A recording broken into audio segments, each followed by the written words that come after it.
In this video, we are going to look at how to write the perfect email or letter for Cambridge B2 First FCE, including the best structure, the different parts of a good email or letter, as well as some useful language that will take your game to the next level.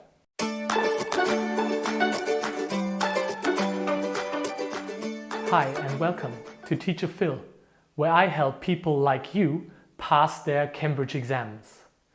Make sure you subscribe and like the video, and also don't forget to check out the full article. You can find a link in the description box below. So without further ado, let's get right into it. Writing an email or letter for B2 First is a very specific task, and you need to know exactly what you have to do. There are requirements when it comes to structure, layout, and even for the language and style that you use in your text. In this video, we are going to cover all of these areas, so you get the confidence you need to become a lot better at writing and to deliver amazing emails and letters. The first thing you should always do when you sit down to practice or in the exam is to look at the task and analyze it. This is an example of an email writing task. The process for letters is exactly the same, so you don't have to worry. But I wanted to keep the video short, so we are only going to focus on this example today.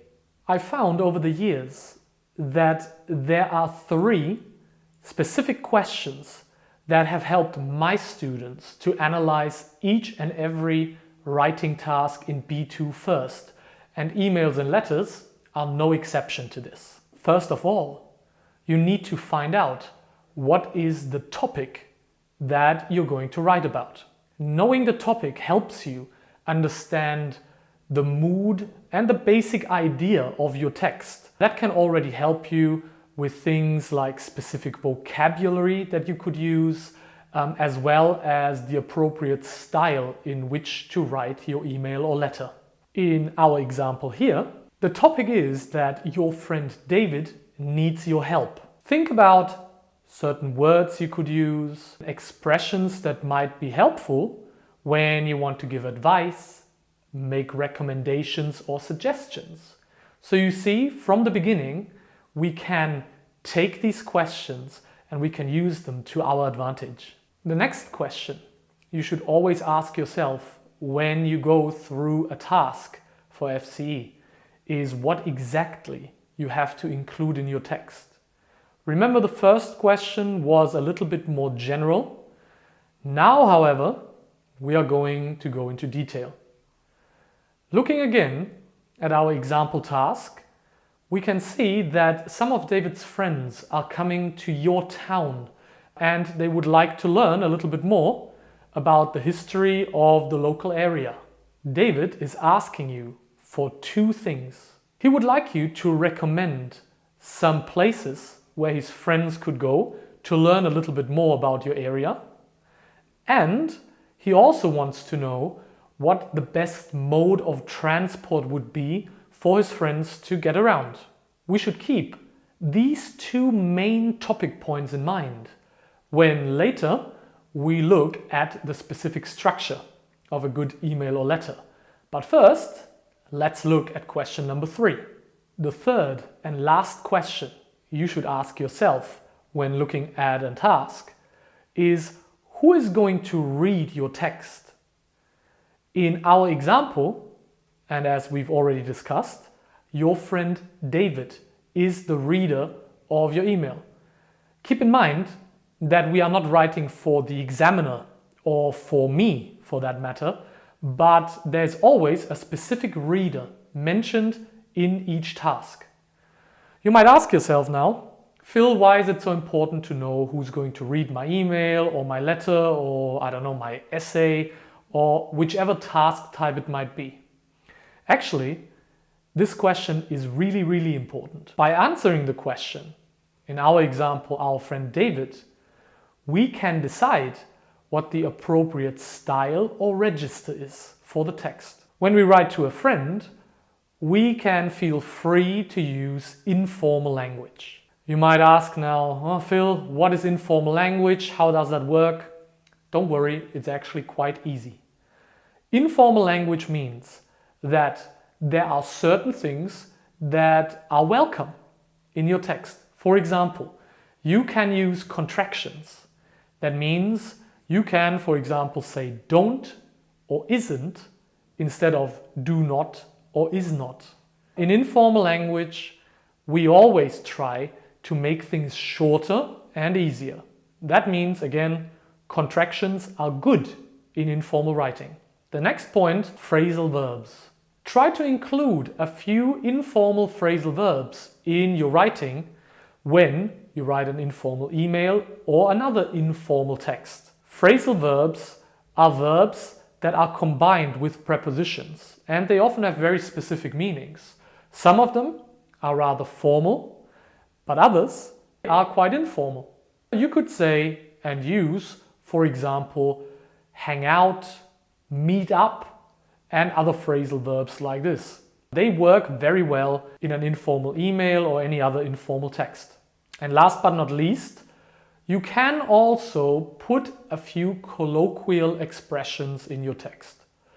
Informal emails are a very good type of text to include them, because already when we greet our friend or at the end of our email, when we say goodbye, we can make things very colloquial and informal.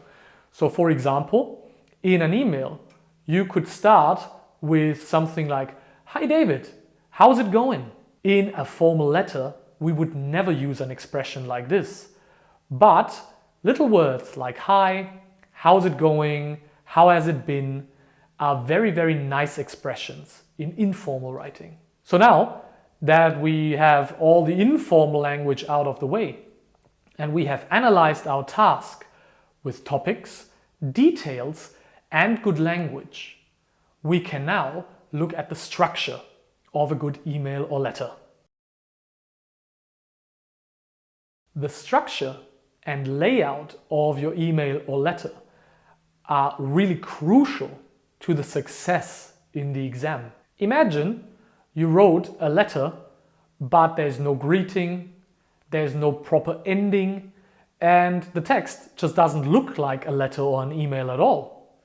In the exam, you would lose marks if you made that mistake.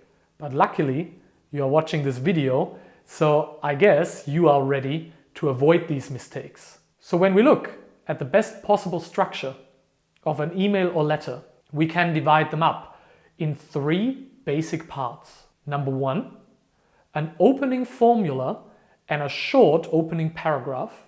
Number 2, our topic paragraphs. And number 3, a short closing paragraph and a closing formula. This works for every single email or letter that you might encounter, not only for the exam, but even in everyday life. So now we are going to look at the different parts of a good email or letter in detail, so you know exactly what you have to do in each individual part and how you can make your email or letter stand out in the exam. Every email or letter begins with an opening formula. We can use different expressions to do this, but in informal writing, we would start with something like, "Hi David," or "Dear David," or "Hello David." It's nice and simple, and we don't have to think too much. Just keep in mind, do it the way you would write an email to a friend, because that's what the task in our example tells us to do. Following the opening formula should always be a short opening paragraph. We want to, in a way, reply to our friend and acknowledge their email or letter. It can be just 1 or 2 sentences, because remember, we always have to look at the word limit of 140 to 190 words in B2 first, which means we cannot write a full paragraph at the beginning of the email just asking our friend how he or she is doing. So keep it short, but don't forget it. So here you can see an example of a really good opening formula and opening paragraph. You can see I chose an informal greeting at the beginning, and the opening paragraph is short and to the point. We just acknowledge our friend's email and we include the topic of the email, and from there we can then continue right into the next part. The next part of a great email or letter is always the topic paragraphs. The topic paragraphs are the main parts of your writing, so they should be the longest and include the most information. In our example, you might remember that there were two specific things that David asked us for. He asked us to recommend some places that his friends can visit, and he wanted to know what the best mode of transport is to get around your local area. Now we have two basic ideas.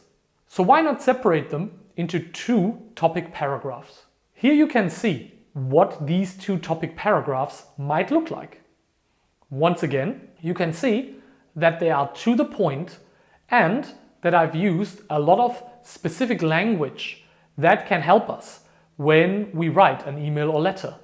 Remember to use informal language and remember to answer David's questions specifically.